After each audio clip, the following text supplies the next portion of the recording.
Саламатсыздарбы кесиптештер. Эми электрондук күндөлүктү компьютерден колдонсоңуздар болот. Ал үчүн компьютерге эч кандай кошумча программаны орнотуунун кереги жок. Компьютерден электрондук күндөлүктү баа коюу үчүн дагы колдонсоңуздар болот. Компьютерде электрондук күндөлүктү колдонуу үчүн AES мугалим аркылуу кирсек болот. Ал үчүн Chrome браузерди ишке киргизебиз. Браузерди ишке киргизгенден кийин AES мугалимге кирүү үчүн адрестик жолчого AES мугалим деп жазабыз. AES мугалим деп жазып туруп Enter клавишасын басканыбызда сайттардын тизмеги чыгат. Бул жерден биринчиде турган реестр педагогических кадров деген шилтемени тандайбыз. Шилтемени тандаганыбызда биз AES мугалимдеги жеке кабинетибизге киребиз. Эгерде сиздерден логин жана пароль сурап калса, анда ошол AES мугалимге катталган логин жана паролуңуздарды жазып AES мугалимге кирсеңиздер болот. AES мугалимге киргенден кийин сайттын бети орус тилинде болуп калса, аны кыргыз тилине которуп алсаңыздар болот. Ал үчүн оң тарапта турган тилдер жайгашкан баскычты басабыз. Басканда бул жерден тилдер чыгат.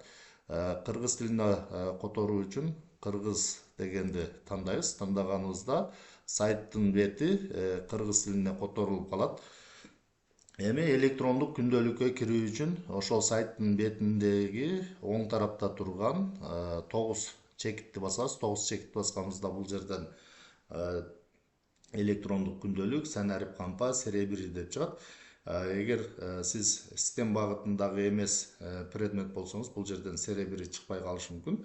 Электрондук күндөлүккө кирүү үчүн электрондук күндөлүк дегенди тандайбыз. Тандаганыбызда бул жерден электрондук күндөлүктүн бети ачылат. Бул жерде сиздер күндөлүктү эгерде кыргызча колдонууну кааласаңыздар, анда кыргызча дегенди тандайсыздар. Андан кийин AES мугалим аркылуу кирүү деген баскычты бассаңыздар, AES мугалимге киребиз. Кайра кирип көрөйүн. Мына AES мугалимге киребиз. Эми AES мугалимге киргенде бул жерде менин классым деп турат.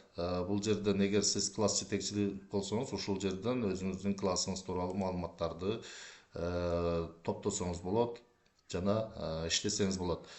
Электрондук компьютерден эми темаларды, тапшырмаларды өткөрүп, окуучуларды баалоо үчүн бул жерден журналым деген бөлүмдү тандайбыз. Журналым деген бөлүмдү тандаганда бул жерден менин журналым, анан журнал деп чыгат.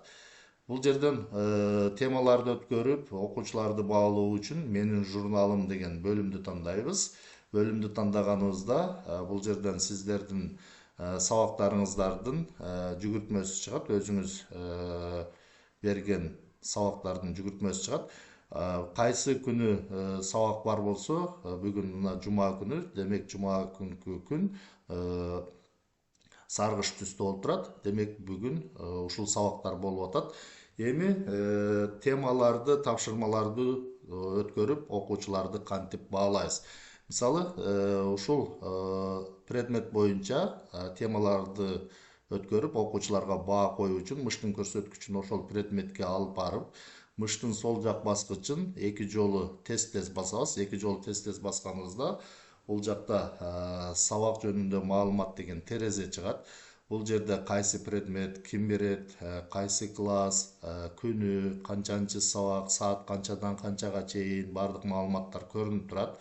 Андан кийин жаңы теманы киргизүү үчүн бул жерден тема жана тапшырма деген баскычты басабыз. Басканыбызда бул жактан тема, бул жерге өтүлүүчү теманы жазабыз. Андан кийин тапшырма деген жерге үйгө берилүүчү тапшырманы жазып туруп, бул жерден сактоо деген баскычты басабыз. Окуучуларга баа коюу үчүн бул жерден баа коюу деген баскычты басабыз. Басканыбызда бул жерден баа коюу терезеси чыгат. Бул жерде баалар турат. Андан кийин келген жок, кечигип келүү, маалымат, бул жерден корзинанын сүрөтү, анан плюс белги турат. Эгер сиз окуучуга баа коюу керек болсо, бул жерден баанын түрлөрүн тандап алсаңыз болот. Мына бул жерде баа, текшерүү иши, практикалык иш, тест жазуу иши, лабораториялык иш. Эгерде сиз текшерүү иши алган болсоңуз, анда текшерүү иши дегенди тандайсыз. Эгер жөнүнө баалоо болсо, баалоо дегенди тандап туруп, андан кийин окуучуга баа коебуз. Окуучуга баа коюу үчүн бул жерден мисалы бааны тандайбыз. Андан кийин окуучунун тушундагы плюс белгини басабыз. Басканыбызда окуучуга баа коюлду. Кийинки окуучуну баалоо керек болсо, дагы мисалы бааны тандап туруп, окуучунун тушундагы плюс белгини бассак, окуучуга баа коюлат. Эгерде сиз бааны адашып коюп алган болсоңуз, аны кантип алмаштырасыз? Мисалы, бул окуучуга 4 коюу керек болсо, 4тү тандап туруп, кайра эле ошол окуучунун тушундагы бааны басып койсок, башка баа менен алмашат. Эгерде баа алган эмес болсо, сиз адашып коюп алган болсоңуз, аны өчүрүү керек болсо, корзинанын белгисин тандап туруп, бул жерден ошол окуучудагы бааны басып койсоңуздар, баа өчүп калат. Эгер кайра бааны тандап баа коёйт, эгер кошумча баа коюуну кааласаңыздар, бул жерден плюс белгини бассаңыздар, бул жакта кошумча баалоо чыгат. Кошумча бааны дагы киргизсеңиздер болот.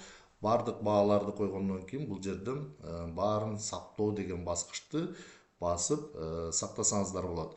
Эгерде кайсы бир окуучу келген эмес болсо, келген жок деген белгини тандап туруп, бул жерден келген жок белгини коюп койсоңуздар болот. Бардык бааларды киргизгенден кийин бул жерден баарын сактоо деген баскычты бассаңыздар болот. Же болбосо улам сурасаңыздар, анда баарын сактоо деп туруп, бул жерден окей деген белгини басып койсоңуздар, бул жактан баа окуучуга баа кирди. Мына бул жерден окуучулардын буга чейинки бааларын көрсөңүздөр болот. Мына бул жерден окуучунун баасы коюлду. Кайра дагы окуучулардан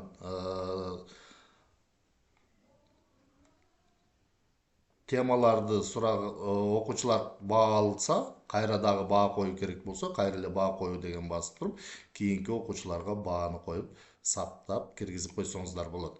Эми бул жерден журнал бөлүмүн тандап көрөлү. Журнал бөлүмүн тандаганыңыздарда бул жерден сиздер ошол предмет боюнча журналдагы бааларды толук көрсөңүздөр болот. Мисалы, чейрек, биринчи чейрек, андан кийин класс деген жерден классты тандайсыздар. Бул жерден сиздер сабак берген класстар гана чыгат. Андан кийин класс деген жерден кайра мисалы ал класстар А, Б бөлүнө турган болсо, деңгээлдер чыгып калат. А класс, андан кийин предметти тандайсыздар. Тандаганыңыздарда бул жерде сиздердин ошол журналга койгон бааларыңыздар толук чыгып калат.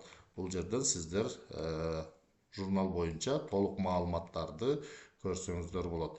Ал эми катышуу деген бөлүмдөн сиздер окуучулардын катышуусун көрсөңүздөр болот. Эми сиздер компьютерге эч кандай кошумча программа орнотпостон эле электрондук күндөлүктү колдонсоңуздар болот.